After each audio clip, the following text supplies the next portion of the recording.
Muito bem, como eu disse para você, mude de ideia, porque só Jesus, amado amigo, só Jesus é quem salva. A Bíblia diz isso.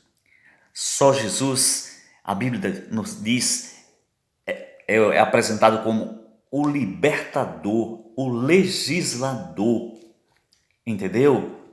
A Bíblia diz, através de Jesus, as seguintes palavras: e conhecereis a verdade vos libertará. Então, Jesus, ele tem poder para fazer isso e para falar isso, meu querido amigo. Crê você nisso? Ou você vai continuar duvidando no que ele fala, entendeu?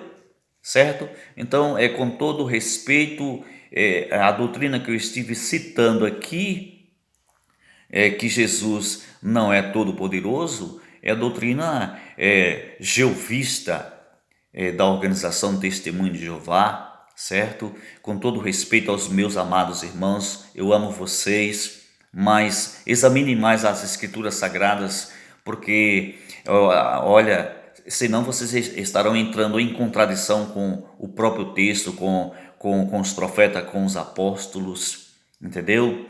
E eu, nesta noite, estou aqui trazendo uma mensagem cristocêntrica, uma mensagem que traz esperança, uma mensagem que traz conforto, uma mensagem que traz salvação, uma mensagem que traz libertação.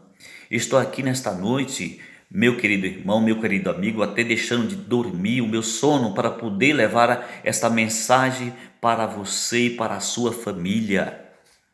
Certo?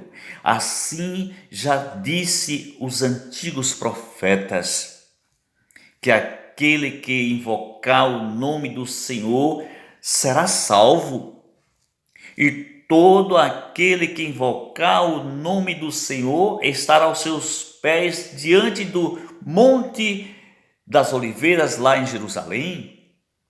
Certo? E qual é o nome do Senhor que será invocado? Se você for ler nas Escrituras Sagradas, tanto no Novo como no Velho Testamento, o nome que está em foco é o nome de Jesus, que vai ser invocado lá no último dia, meu querido amigo. A Bíblia diz que o seu nome será louvado para todo sempre. A Bíblia nos fala que o nome de Jesus, todo joelho se dobre diante dele.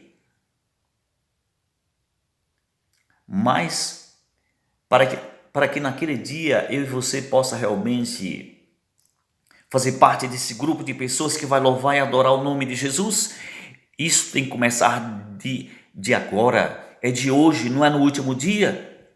Sabe por quê? Porque naquele dia Jesus mesmo nos falou no Evangelho de Mateus, no capítulo 7 e o versículo 21.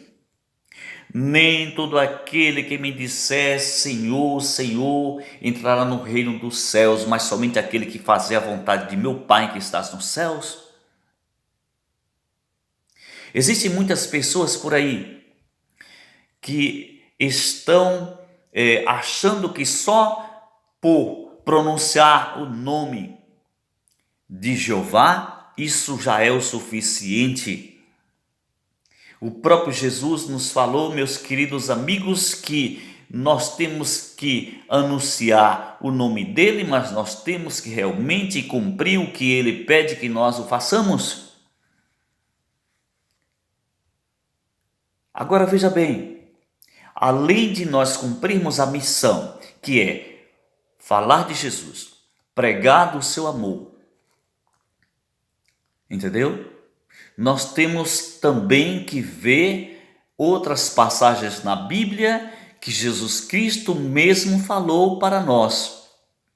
Lá no Evangelho de João, no capítulo 14, versos 15, ele mesmo afirma e diz: se vocês me amardes, guardareis os meus mandamentos. Então, fazer a vontade de Deus, cumprir a sua missão, não significa só pregar o Evangelho.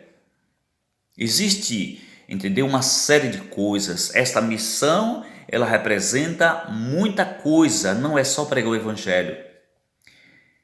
Quer ver uma coisa? O próprio Jesus nos fala no Evangelho de João, no capítulo 13, as seguintes palavras: Vós sois meus discípulos se fizerdes o que eu vos mando. Se você for ler na Bíblia, querido amigo, existe uma diversidade de preceitos, de ordens, de mandamentos que Jesus Cristo pede para que nós, servos dele, filhos de Deus, igreja, o façamos. Primeiro eu falei para vocês a pregação do evangelho. Segundo eu falei para vocês guardar os mandamentos, obedecer a sua palavra. E agora Jesus, ele disse para nós as seguintes palavras ainda no livro de João. Bem, vós sois meus discípulos se fizerdes o que eu vos mando. Agora, o que Jesus manda? Olha, existe tanta coisa que Jesus manda que a gente precisa ainda cumprir. Ele diz assim, ele fala bem assim, ó, se vocês tiverdes amor uns para com os outros, verdadeiramente vocês são os meus discípulos. Então não basta só pregar o evangelho, nós temos que obedecer os seus mandamentos, nós temos que amar uns aos outros. Ele mesmo disse lá no livro de João, no capítulo 13, novo mandamento vos dou, e eu não vos dou, como o mundo o dá. Entendeu? Ele diz assim, novo mandamento vos dou, que vos ameis uns aos outros, assim como eu vos amei. Tá vendo? Que nós temos que fazer isso aí? Agora deixa eu falar uma coisa. Bom, se eu amo o meu próximo, digamos que um irmão meu, entendeu? De sangue, ele vai para o hospital e de repente o médico diz assim, olha, se ele não tomar sangue na veia, ele vai morrer. Ele só tem 24 horas. Se não tomar, ele morre. Então, eu vou e digo assim, não, deixa morrer. Que amor é este? Qual é o amor que eu estou tendo pelo meu irmão? Então, amigos, preste atenção. Quando a Bíblia fala a respeito do sangue, está falando de sangue de animais, que os discípulos, o povo de Deus não deveriam comer, nem sequer tratou a respeito de transfusão de sangue. E a pessoa que mais doou o seu sangue para salvar a mim e a você foi Jesus. Ele diz assim, ele fala bem assim, olha, ninguém tem maior amor do que este de dar a sua vida em favor dos seus irmãos. Então, dar a vida é dar o sangue para salvar outras pessoas, entendeu? Então, este é o verdadeiro evangelho que deve ser pregado.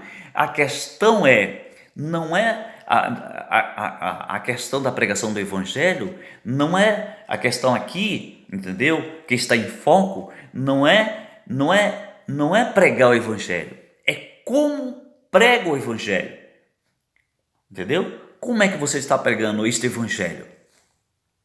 Esse evangelho, um evangelho destituído do amor, o evangelho destituído da graça, o evangelho destituído da lei de Deus, o evangelho destituído do poder do Espírito Santo. É este evangelho que você está pregando? Entendeu? O evangelho que eu devo pregar, o evangelho que está em conformidade com a lei de Deus, porque a Bíblia nos diz lá no livro do profeta Isaías que se o meu testemunho não estiver de acordo com a lei, jamais verei a alva. Então o evangelho tem que ser pregado mediante o poder do Espírito Santo, entendeu? O evangelho tem que ser pregado acompanhado com os mandamentos de Deus, tem que ser acompanhado com a graça de Deus. Este evangelho tem que mostrar para o povo que é a graça de Deus que salva. Este evangelho tem que mostrar para o povo que Jesus é o único meio de salvação. É este evangelho que nós temos que pregar, entendeu? É um evangelho que leva o povo a arrepender-se dos seus pecados, converter-se dos seus maus caminhos. É este o evangelho que nós temos que pregar. Agora, um evangelho que não leva as pessoas a arrepender dos pecados, um evangelho que nega a obediência aos santos mandamentos da santa lei de Deus, um evangelho que nega a autoridade máxima de Jesus, um evangelho que nega a deidade do Espírito Santo. Isso é um absurdo, entendeu? Então, que evangelho é este? Este não é um evangelho que transforma vidas, entendeu? Eu tenho que pregar um evangelho que transforma vidas, que restaura almas, que cura as feridas. E a maior cura que este evangelho promete, meu querido irmão, para o pecador, é a cura da alma, entendeu? É o perdão dos pecados. Esta é a dádiva maior que Deus mostra para nós, que nós devemos assim apresentar nas Escrituras Sagradas.